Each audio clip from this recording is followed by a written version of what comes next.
Assalamu alaikum. A wannan bidiyon za mu nuna muku yadda ake cire ma ƙaramar waya security. Kamar yanzu kun ga nan content ɗinta ga nan da security, file manager ɗinta ma da security, gashi kuma ba mu san security ba. A wannan bidiyon zan nuna muku yadda ake cire wannan security. Da fari kar ku mance kan mu shiga cikin wannan bidiyon ku danna mana subscribe, sannan ku danna mana alamar ƙararrawa yadda da zarar mu ɗora sabon bidiyo zai zama muku kai tsaye. Shiga cikin bidiyon.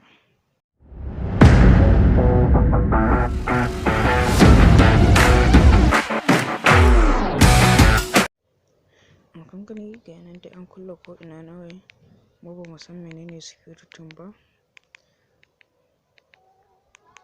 Nan kun gani yasa nake yaɗi.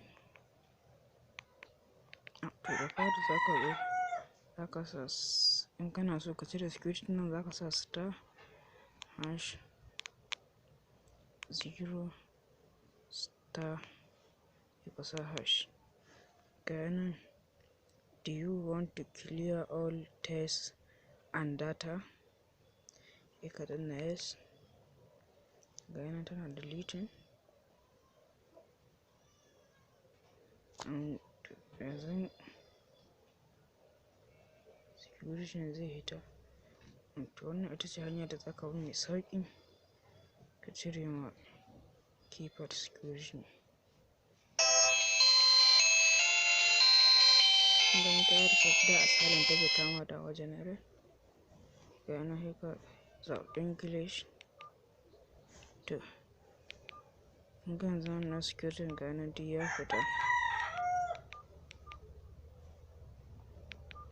To wannan ita ce hanya mafi sauƙi da zaka ka cire security a wayarka ta keypad. Mun gode.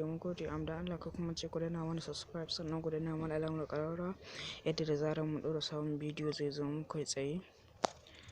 Da Allah ka kuma ce in wannan bidiyon ya burge ka, kai mana like, sannan kai mana share da comment domin sauran 'yan uwa su amfana. Mun gode.